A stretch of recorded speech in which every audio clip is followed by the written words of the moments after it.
Trollord Games. Join the fray. GMs to the trade number 99.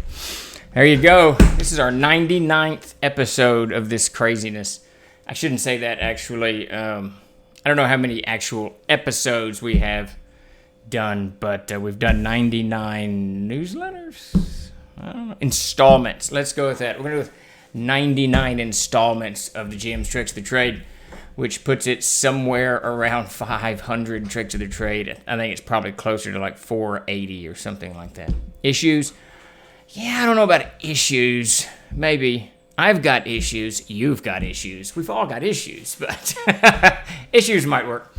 We're going to start, I think what I want to do, what's wrong with installments, man? Why are you dissing the installment? That's just parts. What does a parts got to do with it? We've got issues with these issues. Yeah, there you go. How's it going, Darkroom? Hey, Epi. Hey, thanks for the picture on that book. Man, I checked yours before it shipped. I'm checking each one individually. I don't know what's going on. I don't know where the break is happening, so I'm going to have to get into that and try to figure it out. And for those of you curious about what I'm jabbering about, the Monsters and Treasure rebind that we did last month has had some issues.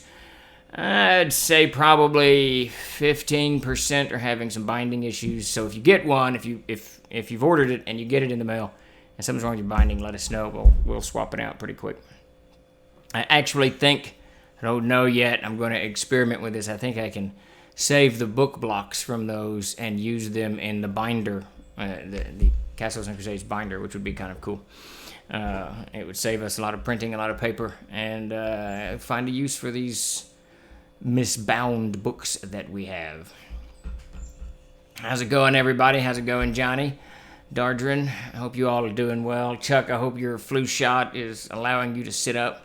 Babunski had his flu shot today, so he's been a little loopy, trying to fight off the flu. I don't know, whatever vaccines do.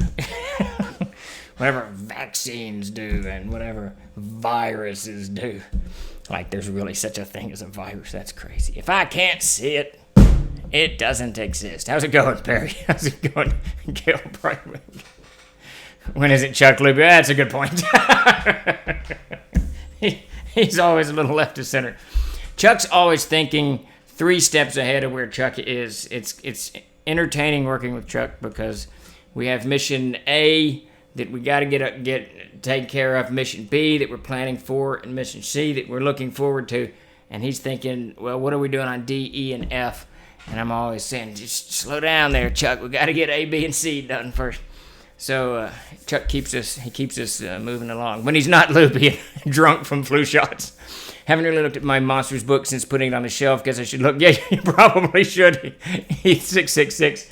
It's separating. The book block is separating from the binding. I really don't know what's going on. I have been reluctant to reach out to the printer simply because they have worked so hard to get so many things right for Troll Lords in the past 6 months that I hate to hit them with one more thing. But I think I'm going to have to. I think I'm going to have to do it tomorrow. And we're getting enough that it's becoming a little. It is what it is. Me and the wife got ours today. I don't feel anything. Wife's arm is sore. I haven't had a flu shot since I was in the Army. My wife gets them every year. My daughter does and one of my sons, but the other son does not. And I don't. I don't even think about it. I think it's because I'm lazy. So I don't. Whatever. I got the COVID thing, and it made me feel jittery, I think, for about 2 hours. But that was probably, more realistically, a lack of Dr. Pepper. That's usually what makes me jittery, is when I don't have Dr. Pepper, or too much Dr. Pepper. My RFID chip seems to be working. There you go. So you're good to go.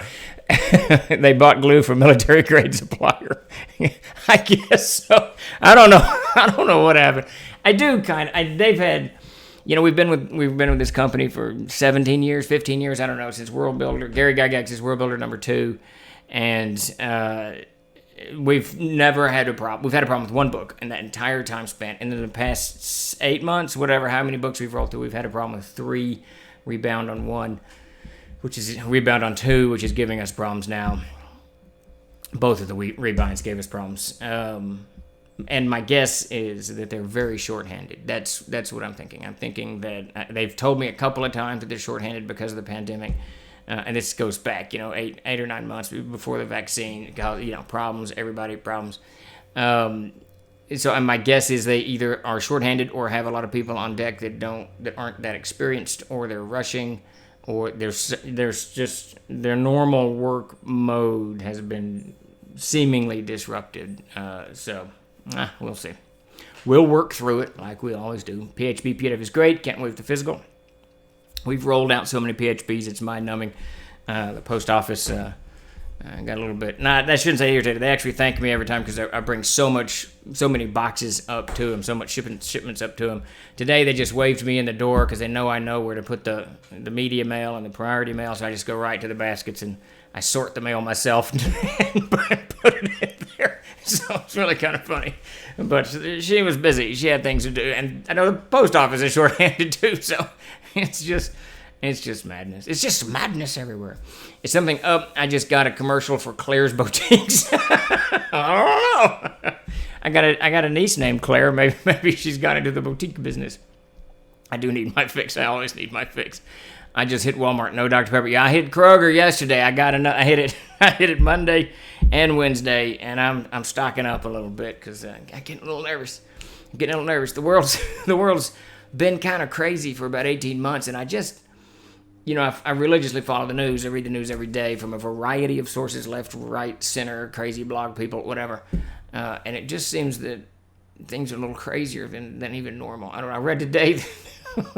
So, we've got whatever, rising crime rates. It's not a debate why or whatever, but I heard today, because so many shipping containers are sitting in port facilities for an extended period of time waiting for trucks to come pick them up, that organized gangs have, figured out how to infiltrate the port facilities or stockyards. That's where you keep cattle, whatever. Wherever these things are, and they're looting entire shipping containers, which isn't going to help. It's not going to help the supply issue. I get it that criminals' job, that's part of their job. You look at a criminal's resume, it says I'm supposed to rob stuff, so they got to do it, right? I get that part, but it's not going to help us get through Christmas. So there you go. You guys must have moved a lot of books. Mine is still waiting to be pushed out by USPS. Yeah. So what's happening? I guarantee you, we've shipped over 500 books in the past 5 business days, and it's what they'll stop when there's that many pouring through the smoke. Because I got there's a little post office not far from me, about a half mile up the road. They used to scan them, or if I just send in a little bit at a time, they'll scan it. But when I fill an entire basket, they frequently would just leave it on the dock. I fill it up on the dock. Me or Todd or Wilson, whoever's taking the load, we fill it up on the dock, and they'll pick it up in the afternoon and haul it off. And it doesn't get scanned until I don't know when. I don't know where. Somewhere. I'm guessing the distribution center in North Little Rock, but sometimes it can be a few days. How's it going, Boss Chantel? Glad you could join us. First time chat. Thanks for joining us. Very cool. I think it actually tastes better than Dr. Pepper. Nothing tastes better than Dr. Pepper, Epi. That's crazy. Have you ever had Dr. B from HEB? I have not. I'll test it out. I always like kind of testing new sodas. I did have years ago. Finally had a sarsaparilla, and it was horrible. It was horrible. I don't know why anyone would drink sarsaparilla. It was just absolutely terrible. It was really funny. I was not amused with the sarsaparilla. My wife and son love Dr. I'm assuming that's Dr. Pepper, Pat. I'm assuming that's what you wrote. They're not pure. We got you, Pat. We got you. I saw an article that the U.S. is considering allowing 18-year-olds to drive transport trucks to alleviate the driver shortage. Yeah, I don't know. It's crazy. It's just weird. And for those of you who follow Trollord Games regularly, I've put out 2 notices now since the COVID mess began, and just to let people know where we are with the supply chain interruptions and all this other business. And we've done, because I follow the news, when this thing jumped into Korea, I started ordering supplies deep. So when it left Wuhan province and it first popped up on that cruise ship and on into Korea, I texted all my buddies and said, you guys better stock up on toothpaste, toilet paper, light bulbs. Just stock up because it's going to get goofy for a little bit until people can figure out what's happening. But for TLG's in, I really started stocking up. And so I've done that. I've tried to order really deep of everything that we need so that I've got extra, and then I order it sooner so I've got even extra. So I'm kind of overlapping my orders. But it finally caught up with me on Monday. I had Todd, we're down to about 3 months, maybe a 2-month supply of paper, depending on sales. And I had Todd, I said, I need more paper, put it in an order, get us 8 big boxes, which is 96,000 sheets, I don't know, whatever it is. Mark does all that math. But I'd go back to they were out, and they're out till February 16th. And so I gave him a few other suppliers to call. Everybody's out. So I reached out to my other printer friends, and they gave me a couple of more leads, and everybody's out. So we've been scrambling all week trying to find someone with paper. We managed to find some in New Jersey this morning. I found it last night at about midnight, poking around on the internet looking for paper. And of course, we got to do large industrial sheets because we have our own print shop. But it's ordered, and in theory, shipping from New Jersey on Monday. But it's the first time that I've actually felt, the second time actually, we had a box shortage for a little bit. This shortage bite coming along. And a publishing company without paper it's not good. It's just not good. Prepping skill check, is that based on intelligence or wisdom? Yeah, I don't know. Luck? Do we have a luck stat in Castles and Crusades? Folks don't realize how backed up things are. I'm ordering parts from my company, and month-long waits are the norm right now. Yeah, it's funny because I talked to Tim about it yesterday. I can't remember. He needed a plumber or something. I can't remember. And they're booked out. And I think we have become so used to getting stuff so fast that now that's not happening. There's supply chain interruptions, all kinds of problems, but I think now we're kind of reverting back to 1980 when you ordered it. I remember the first time I ordered a record, vinyl, not online, it was over the telephone. I saw a commercial for the greatest hits of the Statler Brothers, and I ordered it. And my mom had to write a check, and we put it in an envelope, and we mailed it. And it was, I don't know, it must have been 6 to 8 weeks before I got that record. We're going back. We're going back to the good old days, I guess. If you run out of room in the Troll's Den, maybe you could start using Chuck's place for a book storage. I heard he lives in a castle. Well, since he's out near New Jersey, I texted him and Jason and said, look, you may have to drive to New Jersey for us. So, first DLG package just arrived. 2 aired codexes. Very good. Sweet. As the 80s was, please allow 4 to 6 weeks for delivery. Yep, I think we've gone full circle. That's the world we live in, right? Nothing new about it. Prepare a little bit. We're going to get into GM's tricks of the trade in just a second, but I remember when I was asking him, I was talking about moving out into the country. We live in the middle of Little Rock, and my mom lives out in the country. And I asked her, I said, so what do you do, since there's no grocery store within 20-something miles, what do you do when you run out of, like, ketchup or salt or something? And she said, well, you learn to do without. And that's kind of, I think, what we're all kind of learning. We're going to learn to do without. So there you go. Going back to the good old days, Can we go back to the old price? Yeah, that would be, yeah. What's up with that? We have to wait 6 weeks, but the prices are 2021 prices. Yeah, that's not fair. That's just not fair. Oh, well, like the man said, life's not fair. It just is. This was something that was talked about when things were shifting to on-demand inventory.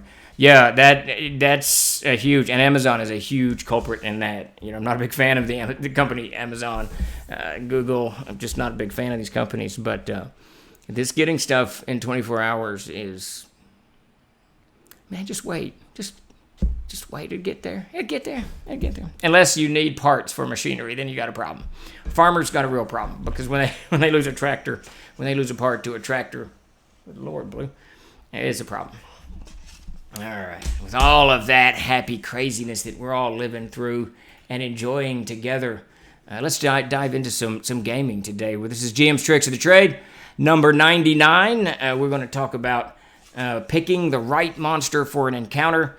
My name is Stephen Chenault. If you have not followed us, please give us a follow. Like, share, whatever all the things are with these channels. And jump on in. We'll talk about this stuff and open it up to discussion on the thread here. So if you have anything to say or add or questions, throw them in and we'll do our best to tackle them, or the group will tackle them, or you can maybe enlighten us because Yeah, like I said earlier, we're all into this together, so there you go. And with the holidays on top of the shipping apocalypse, it's even tougher. That's actually M5 why we moved our holiday sale up from Christmas to pre-Thanksgiving. We did it before even the Black Friday. We ended on Thursday, the day of Thanksgiving. Because last year, for those of you who have been TLG fans for a while, if you remember, when we began ship, we did the holiday sales like December 5th through the 19th, and it became a snarled nightmare. We were sending so much stuff up there, and I could see the baskets just sitting all the way up to Christmas. They were just sitting there. And then they didn't scan them, and they rolled them out, because it's, of course, really deep into COVID. And they sat. It was, some people did not get stuff they ordered in December. They didn't get it until February. And we couldn't track some of it. It was absolutely crazy. It literally was like 1980. So we wanted to get that out of the way so that we could get not clogged up, be part of the problem in clogging the system. Of course, we'll still ship stuff all the way through Christmas, but the big sale's over, and now it's just troll-lording it and moving along. And hopefully everybody got, we had one of our best Christmas sales ever, so hopefully everybody got what they need. I mean, what's going on in the world could apply to games as well. If the dungeon overlord needs this dungeon stocked, he might have an issue with mail order monsters arriving in time, allowing the PCs to just walk in and do their thing unopposed. That's it. That's a great adventure right there, Blood Wild. That's awesome. The monsters are out picking up crap for the thing. Go in now. I love it. That's absolutely brilliant. That's cool. See, now that's something different. I like when I'm running games. I like things to be a little bit different. I've run enough games now that sometimes it's the same shit over and over again. But that stuff's pretty cool. How you going for the Flea 28? Why did I just get a Dunkin' Donuts ad followed by an exercise ad? I feel attacked. Yeah, that's not right, man. Tempt you with the donuts and then make you feel guilty about it. Yeah, that's just rude. That's just flat rude and uncalled for, as we would say down here in Arkansas. Just uncalled for. And now, man, I want a donut. We got Shipley's down here. Don't we have a Dunkin's? No, Dunkin's went out. We got Shipley's down here. But donuts are good, man. They're good. Mail order the monsters have to go to their nearest Lowe's and get Dungeon's place. What was it? So, for those of you who play Castles and Crusades, the Castle Keeper's Guide has some construction costs in there, and they're not good. I don't know if I wrote those. I think that I did, but the math doesn't add up. I carried a zero or squared something, and it's not good. You end up paying, I don't know, it's like 1 million gold pieces for 5,000 square feet or some shit. It's crazy. Anyways, so I put this kind of discussion up on Discord a couple of weeks ago to make sure I'm not really good at when math begins to extrapolate out. So I wanted the community's input, and everyone quickly realized that these numbers are skewed horribly, almost tenfold what they need to be. But so what did someone do? Say Castle Lowe's. What did he say? Castle Lowe's Castle Supplies, or Castle Depot. Yeah, he said Castle Depot. The Castle Depot doesn't exist in the fantasy world. It was really funny.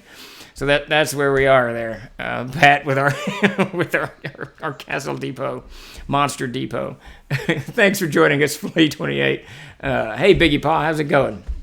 And thank you for the subscription, Obsidian. So I have most of my first CNC sessions wrote so I can in February start my campaign. Very cool. I'm going to try to do a 10-session campaign online come January, February. I'm exercising now, can so have a donut later. Yeah, there you go. It's the trade-off. You know, I walk my 2 miles so that I can have a Dr. Pepper. That 2 miles burns off 1 Dr. Pepper. I have 3 Dr. Peppers a day. I figure that counts, so that I just have 2. Have you ever tried hot Dr. Pepper with a lemon slice? Apparently it was marketed that way. That was a festive. I saw that, actually, Dardian. I've never had that. I really don't like to touch the sanctity of my Dr. Pepper in a can. But I will say this. My wife used it once on a pork tenderloin, and it was delicious. It was absolutely delicious. All right, so picking the right monster. This was a question my son asked me not long ago. How do you pick a monster for an encounter? And I gave it some thought, and we're going to throw out just 5 quick things that I kind of run through when I'm picking a monster for the encounter coming, whatever I got planned. The Life of the Party comic strip by Travis Henson is great. He regularly shows the dungeon boss having staff meetings and dealing with shortages and staffing issues. Very funny, highly recommended. Hey, Baboonsky, put a link for that up if you can find it. The Life of the Party comic. My grandparents used to make the drink when I was a kid, and it was good. Oh, there you go. My wife used Dr. Pepper on a ham, that and some pineapple. Yeah, it does pretty good on, because it's Dr. Pepper. How can it go wrong? I really need to do a Dr. Pepper sponsored Twitch show, because mostly we talk about movies and Dr. Pepper and how great Dr. Pepper is. And if you've not had a Dr. Pepper, I strongly recommend it in a can, very cold. Let it cool in the refrigerator for 12 hours at least.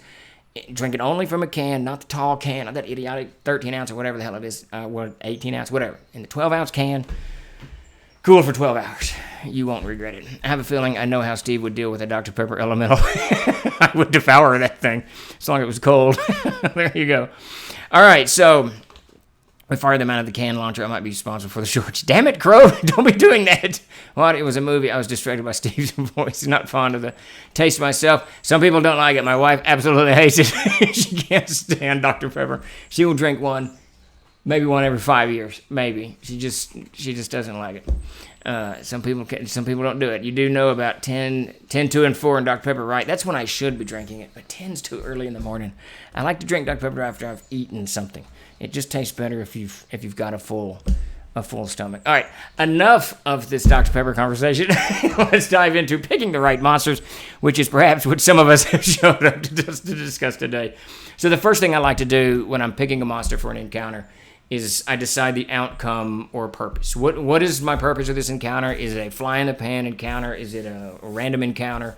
Is it going to be something that's germed to the entire campaign arc? Do I want to create an epic moment at the table? Do I want to engage one player, specifically? Do I want to bring some kind of treasure to the table?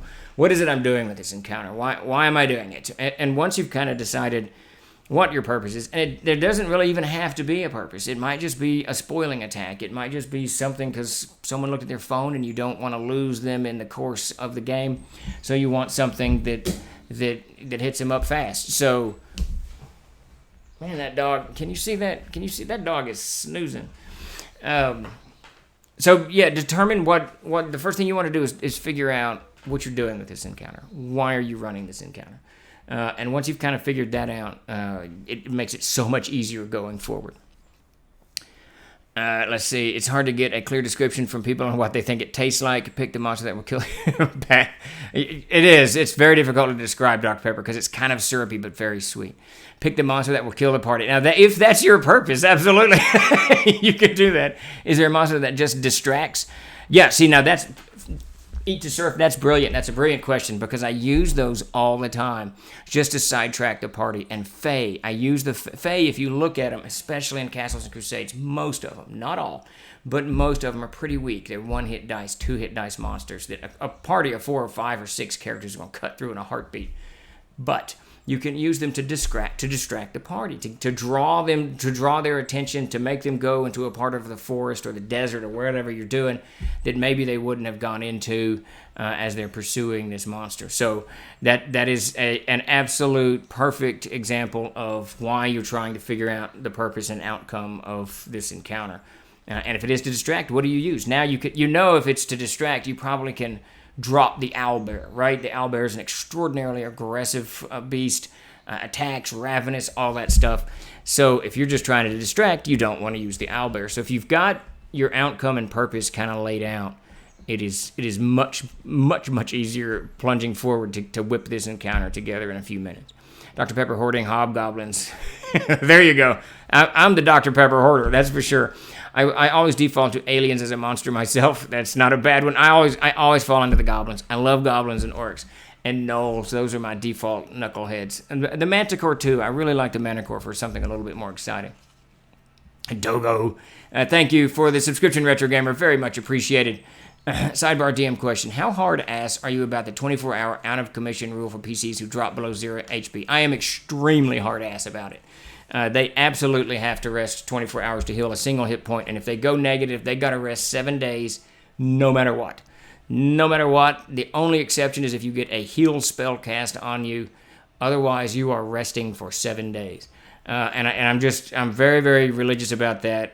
And both the groups that I'm running, it happens enough that they start playing a little bit, cautiously isn't the word, but a little bit more circumspect about what they're doing because they know if they go negative, then they got to hole up somewhere for 7 days, and it's eating rations and all of that crap.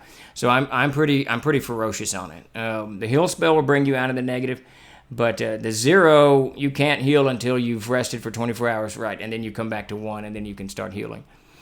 So the 0 is not too bad, but once you go negative, but I am very religious about it. Asking for a friend. I love it when truly rare and unused monsters are used in a game to make them seem terrifying. That's a perfect point too, because when you're putting these encounters together, if you just throw, I don't know what's a good one for that, like the basilisk. That's a monster I rarely use, but I love the basilisk. It is so rare at my game. When it shows up, they know it's a challenge. It's something different. So that's a great point there. Gnolls are my favorite of the humanoids, without a doubt. Travis Hansen's site was just posted, benleafpress.com. All right, very cool. I love gnolls and grimlocks. We can't say grimlocks. I think that's protected by some copyright somewhere. We can say it, but I do think it's protected. So after you determine the outcome and the purpose of the encounter, figure out the complexity. Do you want this encounter to be fast? Do you want it to be slow? Do you want it to involve all of the characters? Do you want it to have whatever, involve these NPCs or whatever? Frequently, I get myself caught up in, I don't want this encounter to last very long, but I choose a monster that I shouldn't have chosen, that's going to make the characters do this, that, or the other, and cause a lot of magic to be used or spells to be used, which means we've got to check references and stuff like that. It slows the combat down. So understanding the complexity of the encounter itself, of what you're wanting to do, starts narrowing it down. You've already narrowed your monster pool down immensely because you've chosen this outcome or this purpose, and now you're narrowing that pool down even more because you're deciding its complexity. A dragon encounter is extremely complex. A wizard battle, extremely complex. And the dragon, I say, because you got to put the dragon together, of course, because it's going to have age brackets that do different things, especially in Castles and Crusades, because it gets bonus damage, it gets all of this other crap, and its damage is governed by the age of it is or whatever. So, I mean, its bite damage and claw damage is half if it's half age, or there's just lots. There's lots that goes into a dragon encounter. You take a manticore encounter, it's just you're going to roll his hit points, it's going to get claw, bite, tail, and you're good. So figuring the complexity out, I think, is really important. It narrows the whole monster pool down tremendously, so you can get on with choosing whatever it is that you're going to end up with, to kill these party members. Behirs are fun too. I love that monster. Arrow pelting nasties on a behir is always as scary as hell to play. I love the behir. That is a great monster. I know a fighter I had was traumatized by an encounter with a rust monster.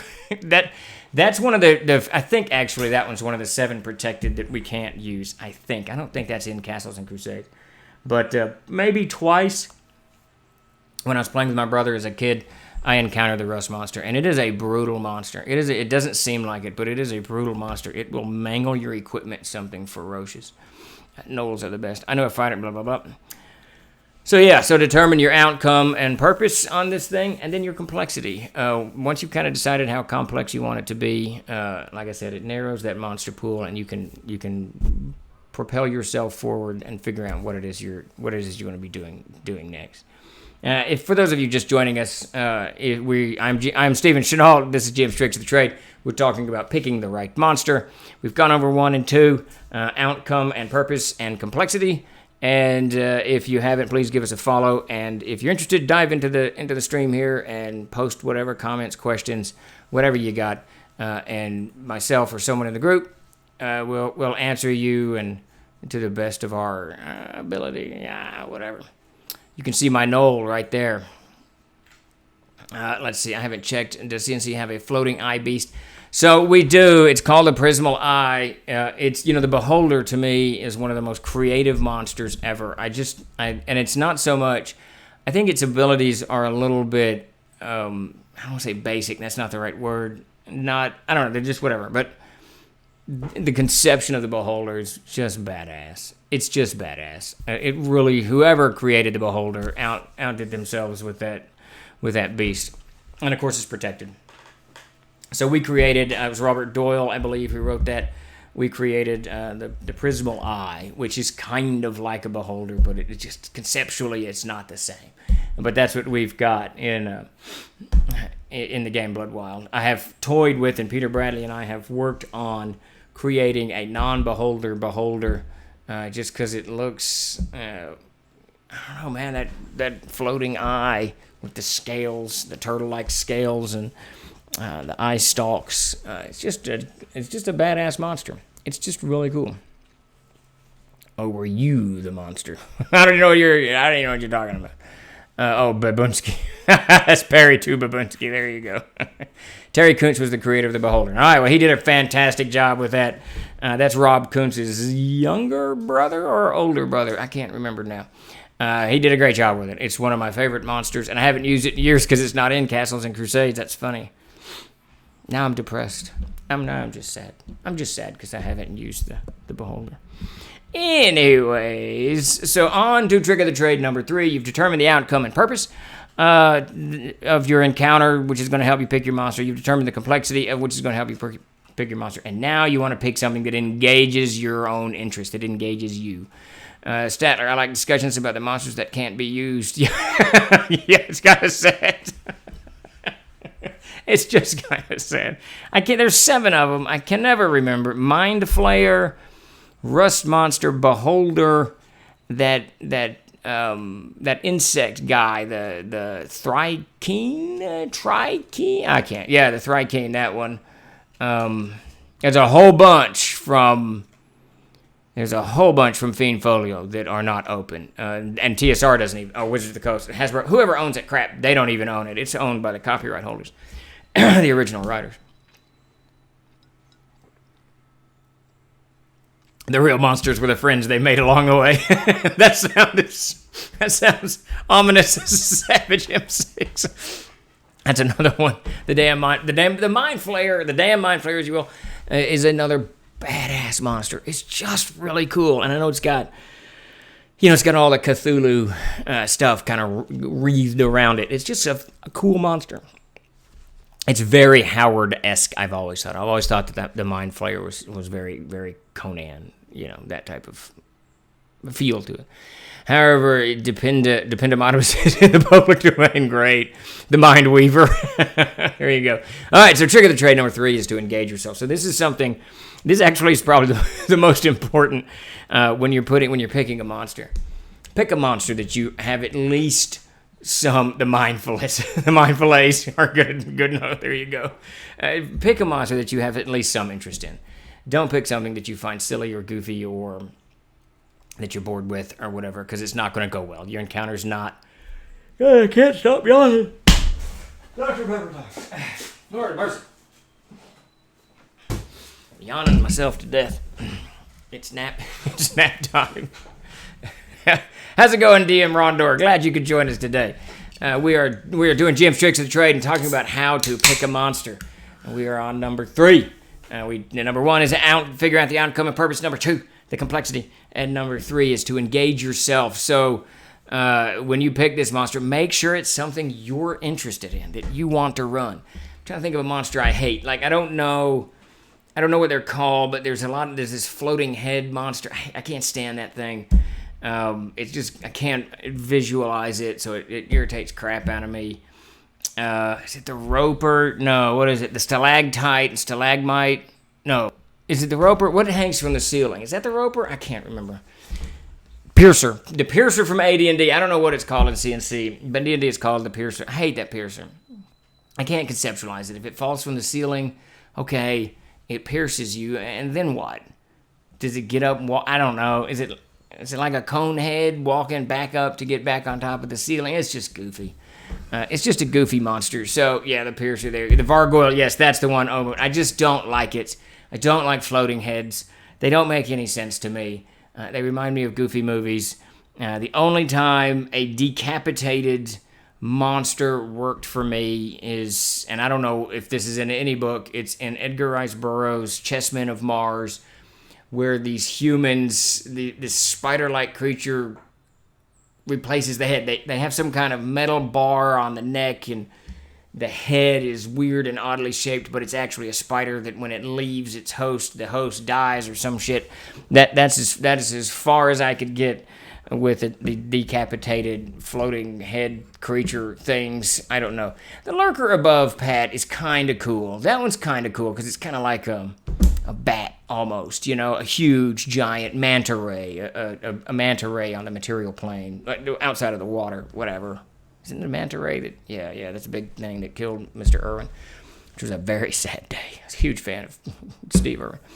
And they've changed the piercer to being the larval. Oh, no, that's interesting. Aid to surf, that's kind of cool. I like that. That's a nice change. Because the roper's cool. The roper's hanging up there, with his rope, and he's roping you. But I like that. Whoever came up with that idea did a good job. Congratulations, piercer to the larva roper.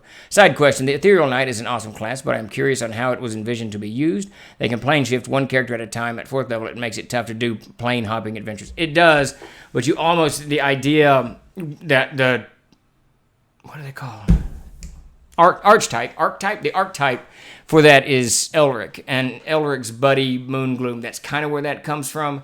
But by the 4th, 5th, 6th level, the other classes are starting to get plane shifting abilities too. I think Cleric and the Wizard can. I know the Cleric can do it. I don't know if it's 4th level, maybe it's 5th level. I don't know. At some point they can plane shift. So the archetype there was kind of built around the Elric kind of duo, but it definitely has some limitations at the table. When can he do more? And part of that, I'm sure now. So when the Ethereal Knight was written, and I wrote that class, when that was written in the Adventurer's Backpack, the idea was, in my head, was you shouldn't start plane shifting and plane traveling until your 8th, 9th, 10th level, because there's such powerful monsters. Now, I have actually dispensed with that concept. I've tossed that into the waste bin of history, and Davis and I are working on the planes book now, and the idea is that every plane is going to be designed in such a way that you can play it at any level. First through whatever, so that whatever kind of game you want to run, you can do it, in this plane. So it I kind of preempted, that's not the right word, I kind of neutralized that Ethereal Knight ability by my own reconception of the way the planes are going. There you go, I screwed myself again. It's just the way it is, I guess, sometimes. But that is the idea, Jason Sunday. The idea was to wait, when I wrote it, was to let them get a little bit of levels before they really start plane hopping all over the place, because it can be dangerous.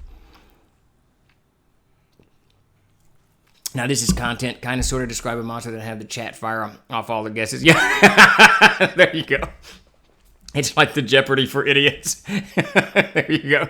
The reverse Drider. Yeah, that was it. I haven't read The Chessmen of Mars in 1,000 years, but it's a really good, all of those Burroughs Barsoom books are really good. And that one's good. The last one's, I think he died while he was writing it, but Penhaljon, floating vampiric head and intestines freak me out. Yeah, well, that would freak you out. Penagalan, it was from Indonesian myth, and the Aswangs is from the Pai. Philippines? No. There is a vampire-like monster that have its head and organs leave the body. That's what they're all talking about. Fiendfold is my favorite AD&D monster book. It really was a good book. But that book was a death penalty. If you pulled, and you know this, Statler, if my players saw me pull the Fiend Folio out, they knew death was on the wings, because those monsters are powerful, which is great. I'm not complaining. I love it. I love the whole concept behind it. He looks like a shaman, Elric Melonbone, I met Mr. Moorcock. Oh, very cool. We tried to get the license for Elric years and years and years ago, but it was locked up at the time with Chaosium. I don't know who has it now. Learned about ropers and piercers back on Monster Talk. Very cool. Eat to serve. Yeah, that's a really great idea. I love that concept. That makes the piercer, now the lurker, not kind of a weirdly pointless monster. The first time I read the entry on the Githyanki in Fiendfolio, it became a favorite. The Githyanki are badass, and then they're mortal enemies, whoever they are. I spent a lot of time in the Philippines, so I heard tons of stories about these monsters. Well, that's kind of interesting. I probably would appreciate it more if I had some kind of mythological background, as opposed to these weird-ass pictures of a head floating about. So if it had something, then I'm a huge story-based GM. When I'm GMing, I weave stories into everything I do, and the monsters too. The monsters have got to have. I don't go so far like Davis does and give them personalities that you don't want to get away from, but I definitely have stories woven into these monsters, why they're here, what they're doing, what their purpose is, blah, blah, blah, blah, blah. Sigil, Here We Come, absolutely. That's some good stuff. The Planes books, Planescapes box sets. So many great monsters, including Death Knight. The Death Knight's very cool. I always thought it was Japanese monsters from their myths. I allow low-level PCs to go to other planes. That is what a stack of new character sheets are for. That's true. Roll them up. AT&T is so much fun. Yeah, Spam Fight Game. It was just a great book. And the art was just kinky enough that it stood out, and you can remember it. I mean, you look at the Fiend Folio, it's like the art from the original Deities and Demigods. When you look at the Fiend Folio, that art is so weird, so odd. I'm not sure what, it's not hatching, I'm not sure what that's called, but it's just badass, and it stuck with you. It was fun to hear those whacked out myths in contrast to the monsters we grew up reading. That's the really cool thing when you get into different cultures, is their perspective is so very, very different than your own, so that when you're looking at it, it's I say this all the time with television and movies and stuff like that.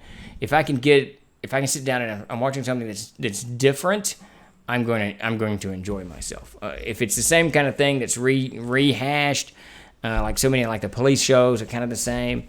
They're okay. I enjoy them. They're whatever. I'll watch just about anything. But it's got to be something that's kind of unique. Justified is the perfect police show that kind of broke from that mold in my mind, anyways.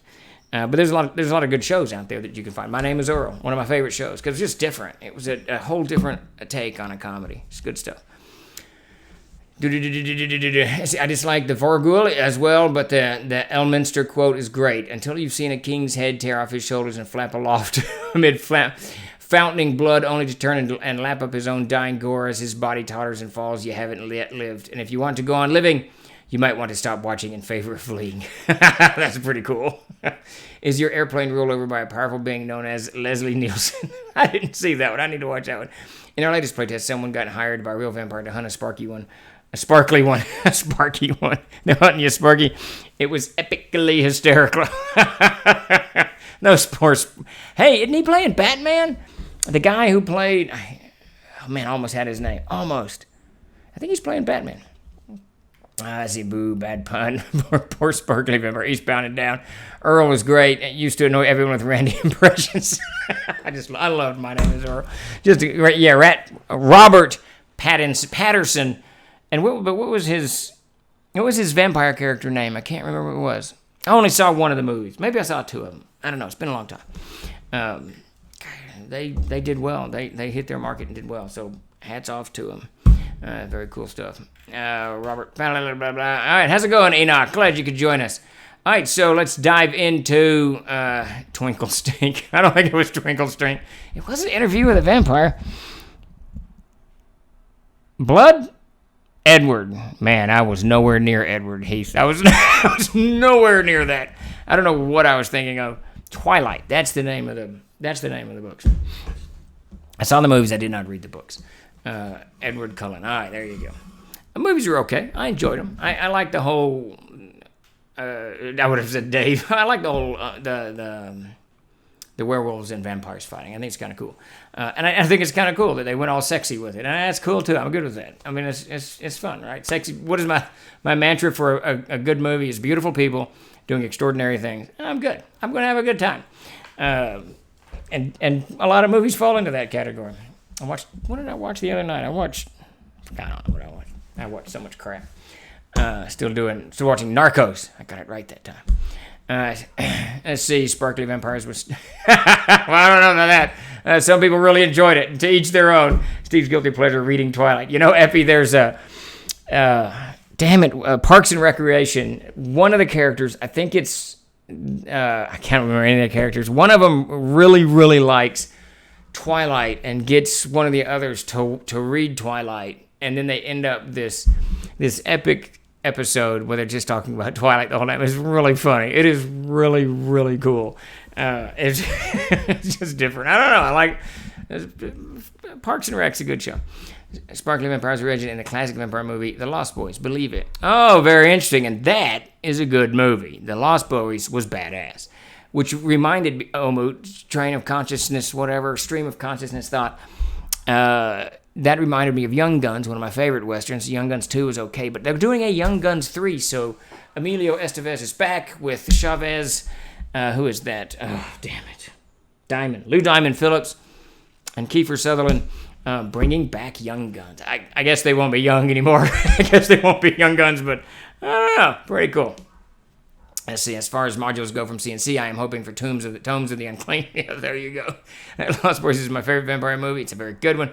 I got to go with the Interview with the Vampire. I love that movie. Well, actually, my favorite's going to be Bram Stoker's Dracula. I think that is one of the best vampire movies of all time. The one with Keanu Reeves and Winona Ryder. That movie is just over the top. Fantastic. Just remember what Twilight happened because the author got a cease and desist letter. Who did she get a cease and desist letter from? That's funny as shit. What Young Guns 3 takes place in 1950s, and I guess so. It's 60 years later. Bram Stoker's Dracula is a very close second. Yeah, I love that movie. I like Nosferatu, the original, not the 70s remake. Yeah, I haven't seen that in a million years, Blood Wild, but it is really good because it's creepy, which is nice. The Lost Boys had glitter blood. I suppose it's similar. There you go. All right, so trick of the trade number 4 is we're running out of time. Play it out in your head. So you've done the outcome. You've done the purpose. You've got that monster that's going to engage you, and you're going to have fun running. You're interested in this monster. The next thing is just play it out roughly in your head. Take this encounter. It doesn't have to be exact. You're not like a chess player, whatever they do, 28 moves out or whatever crazy shit chess players do. Just play the thing out in your head. You're going to have this manticore attack. It's going to be airborne, shooting missiles from above. Can they engage with it? Whatever. What's a wizard going to do? Just kind of play it out in your head to see if it's actually doable, to see if it's actually going to be fun for you and challenging for them and possible for them. You don't want to give them a monster that, say you pick a demon that needs a bonus 1 to hit. No one has a magic weapon. Well, you got a serious problem. So play the thing out in your head. Just kind of get a good idea of the way you want the encounter to unfold and the way it should unfold, understanding completely that it's not going to go that way. They're going to roll horribly, or they're going to roll really well, or they're going to run, or they're going to do whatever the hell it is that they do. So just keeping all that in mind as you're picking this monster. Just understand, just kind of run the scenario through your mind just a little bit. So you just have a good idea. And you've chosen, you got a purpose. I know what I want to do with this encounter. I know how complex, I know how much time this encounter takes. I know I want to get a monster that I like. Now this is how I want it to play out. I think it was Patton. Was it Patton that said no battle survive, no plan survives contact with the enemy? I think Patton said that. Somebody said that. So understanding that, so you're going to plan this thing out the way you want it to go, but it's not going to go that way. Just this gives you an idea of if the monster's going to be fun or challenging or even possible to do. Let's see. Near Dark, she got a cease and desist from Marvel Comics because she was trying to sell it as an X-Men story. Oh, no, that's interesting. They shut her down. Lance Henriksen, that's a good actor. And then she turned around and sued another author for trying to steal her ideas. And that author wrote 50 Shades of Grey. Good Lord. Near Dark, that's too much for me to keep up with, Crow. I don't know what the hell is going on. Near Dark, 5-star, awesome. I have not seen that. I'll have to watch it. Omo, you got me to watch that one movie I super enjoyed. The hell was it from the 70s? Some horror movie. I can't remember what it was. The Hunger was very creepy. David Bowie was very good. David Bowie's actually a very good actor. Sting is a very good actor, too. I thoroughly enjoyed Dune, the remake, whatever, the modern version, whatever the hell it is. Great movie, but I thoroughly enjoyed the original Dune as well, and I thought Sting did a fantastic job in that movie. Near Dark is awesome, as was Dog Soldiers. Dog Soldiers, is that about Cheyenne Indians? I'm not sure if that's what that's about or not. The Cheyenne had one of their war bands, one of their groups was called the Dog Soldiers. And the Cheyenne were some ferocious warriors. They dominated the Northern American plains for quite a while. I now have Bauhaus in my head. Bauhaus architecture. I love Bauhaus architecture. That's the one where they were first embracing electricity. And if you look at Bauhaus, you'll see like the decorating that they do in office. The electrical wires was part of the decoration. Very cool. Yes, Prince of Darkness. That was it. I did Blood Wild. I did my master's thesis on Austrian. What was it? Damn it! It's Expressionist architecture in fin de siècle, Vienna. So I got a little bit of architecture background in me, a little bit of Habsburg in me, a little bit of all that mess in it.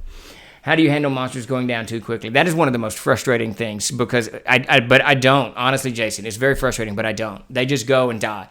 It's about a month, maybe 2 months ago in the Sunday game I was running. They annihilated my monsters so fast. It was I was floored. I mean, everybody hit. Everybody did lots of damage. The spells went off. They made their SR checks. I failed saving throws. The damage was horrific. And the monster, I can't remember what it was dead really fast. What I thought would be a good, solid, 20-minute combat here, 15-minute combat was over in minutes. And it was really funny. But I just let it go. It's one of those things that I learned the hard way. You want two sides to these encounters. You want something that they remember forever and a day, that's epic, that's challenging, that's that heroic moment that they, against the odds. You always want to have that occasionally pop up in your game, and I want it too, and that's great. But on the flip of that, it's also as cool that they kill the enemy so insanely quickly that it's mind-numbing. One of my favorite movies, I'm going to give a spoiler here. If you haven't seen it, close your ears, but Open Range, the big bad guy dies so fast, it's just cool. So I let it go. At the end of the day, Jason, I let it go because I don't want to take that victory away from them, and the dice played against me. Let's see. Prince of Darkness feels like a 70s flick. Was in the theaters in 1987 or 8. Oh, so it's an 80s flick. Yeah, it really does. It's just a good movie, and it was different. It was just different, and it was very cool. Dog Soldiers is about British soldiers who have to confront werewolves. Oh, I have not seen that, Crow. I'll have to check that out. That sounds badass. That's like that. I think it's a French film about a wolf, maybe a werewolf in the 1600s. I can't remember the name of it. Very good movie. I see monsters going down too quickly. Let it happen. Learn from future encounters. That's what I try to do. Yeah, you just gotta let it go. There was a horror movie that was called Dog Soldiers. I think it was about werewolves, to go off what Jason said. What do you do with the big bad and the players take him out in the first round? Yeah, again, it's kind of the same thing. Now, I will sometimes, frequently, if it's a big one, if it's a big encounter, and I mean not just, after 4 games they come to the whatever's lair, but it's something huge.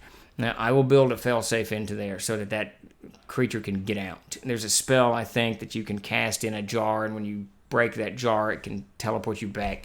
So anything, something like that. So I will actually prep encounters. In the big encounters that I have, frequently, not always, but frequently, these are creatures that don't want to die. They don't want to sacrifice themselves needlessly, and they understand the ebb and flow of life and the give and take, and sometimes you're on top, sometimes you're on bottom, so they know if they lose now, they might come back later. So they build in their layers a failsafe, a way to get out. They don't always get out, but I'll do that sometimes because it can kind of wreck a game if they kill the bad creature too bad. You've built up all this, suspense and all this other stuff, and then suddenly the game's over, and it's very anticlimactic, and you don't want to do that. Now, if it's in the thick of it and you don't have any of these other things to do, then I will constantly beef. Oh yeah, I got to wrap up here in a minute. I will constantly beef up their hit points. I'll do it in a heartbeat. If I got 90 hit points and they go through 92 hit points in 2 melee rounds, that creature suddenly got 110 hit points, 150 hit points, 160 hit points. I'll keep adding it until I know that there's at least been a challenge going. And that's kind of my joy. And that kind of leads us perfectly into Trick of the Trade number 5, which is power level. I don't really worry about the level of the monster so much when I'm developing these encounters because I can adjust it however I want it to go. I keep an eye on how much damage the monster deals out and how easily it can hit the players. Those are the two things I focus on the most, because a monster that does 36 points of damage in a melee round that I want to throw against a third level party is going to annihilate the party. So I take that into account. And those things that's harder to realistically dumb down than, say, if it's a 12 hit dice monster that's got 96 hit points. You can easily cut its hit points to 42, and no one's going to be the wiser. No one's going to care. No one will ever know. But the hit point thing, if this fire giant is doing 46 and later this fire giant's doing 2d4, it's a mess. So I will adjust an encounter in a heartbeat, keeping an eye on the damage it inflicts and how easy it can hit the players itself. It's allowing the players to win the day. You beat me to it again. Let's see, some DMs use metal dice and earth magnets like Wind Phantom. I did that as a player in 2 games recently, but used spells preemptively without knowing to avoid creatures, both in games that run by the same CK. I have introduced CNC to coworker who's just done with 5e. I really liked what he really likes what he has so far. Yeah, I think there's a little bit of fatigue. CNC is a fantastic game, and it allows you to run it however you want to run it. TLG's critical hit rules from the CKG ended one of my big bad evil guys in one blow shot. Thanks, yeah. I do not use critical hit rules. I can't. I'm gonna have to do this. Explain this somehow. And I cautioned Pete against it, but Pete rolled a critical hit, rolled a natural or a fumble. I don't know what he did. It had to have been a fumble. Maybe he rolled a 1. Yeah, he rolled a 1. Fumbled the weapon, and then he went to the crit hits and he rolled a 20 and did a critical hit, and then he went to the critical hit and he did an instant death. So his fumble turned into an instant death or something. It was absolutely insane. It's one of those. I don't do it. I just max damage and move on. Brotherhood of the Wolf. That was it. Savage M6. Yes, that is it. If you have never seen Brotherhood of the Wolf, watch it. It's subtitled, but it is a fantastic movie. It was based on the Beast of Galadon. Sorry, he likes what he's saying. I was assuming that blah, blah, blah, blah. Crit tables are brutal. Yeah, they really are. The best one is the Arduin Gamor. Arduin Gamor, if you can get it, it's the second book. I can't remember what that's called, but the second book's got the best critical hit tables of all time. Intelligent monsters know when to cut and run. They also pre-plan. Absolutely. Who would play blah, blah, blah. We're running out of time, so I'm jumping. They are glorious, though. I used a modified Rollmaster crit table. Can't wait for all the CNC books to arrive. I did the CK screen starter Kickstarter and added that to the books. Yeah, the screens are supposed to be shipping next week. We will see. Paper shortages notwithstanding, we will see. And by the way, I saw TLG's new ad for the Starship Warden last night on Lord Gazumba's stream last night. Very cool. Excellent. Davis did that. I love those things. He's going to start doing product ads for everything we've got. We've just been scrambling around trying to get all these books in stock. So you'll start seeing more and more of those. And we will add the logo to it, Babunski, just because you want the logo on there. At any rate, so that's it for Tricks of the Trade tonight. Just a quick couple of things. Just a real quick recap. Outcome, purpose, complexity. Engage yourself. Play it out in your head. And then figure your power level out. Definitely tying the Warden into air. That's badass. That's very cool. Just a couple of things. We're going to begin right after Christmas, building up, doing more shows. Davis is going to try to get on here and start doing a show. Tim should have fiber optics. He'll be back with us. And my plan is starting in January to run a 10-part gaming session here, live streaming it. So we'll have a lot of fun with that. Oh, yeah, we got a raffle winner. Did you announce it, I guess? Spam Viking. Very cool. Congratulations, Spam Viking. I think that's what Chuck is telling me over here. That will be, yeah, it'll hopefully, Statler, get a game going and just get on here, and I'm going to have to just get comfortable with the medium. We got cameras and microphones and all that bullshit, so it should work. I need a strong desk to hold all the books. Yeah, there's a lot of books in Castles and Crusades. for a rules-light game, there's a lot of books. But you really only need the player's handbook, but you want to get all of them. That's what Tim tells me to say all the time. All right. Well, that's it for GM's Tricks of the Trade. Thank you all for coming out. I will be back again next Tuesday for Ask Me Anything, and again next Thursday for GM's Tricks of the Trade, number 100. We'll do something special. I don't know what. We'll start announcing that on Monday, but I want to thank you all for coming out, showing your support. Thank everybody for jumping in on the Player's Handbook. It has been spectacularly selling quite a bit, so thank you for all of that. And thanks for joining us today. And here in just a minute, we are going to, in a few seconds, we are going to raid Eat to Surf. So let's go over there and burn his stuff down. Eat to Surf has a great monster show, so you don't want to miss it, where he talks up all the monsters, well, whatever monsters of the week. It's not all the monsters in one day. That'd be a lot of monsters, but he talks them all up. And so thanks again, everybody, for showing up. And we are going to raid in maybe 10, 20 seconds. I don't know. Something. I don't know. It's just I'm watching it. It's ticking. Wait, I can hit raid now. I'm an idiot. All right, everybody. Y'all have a great rest of your weekend. Have a good weekend. All right.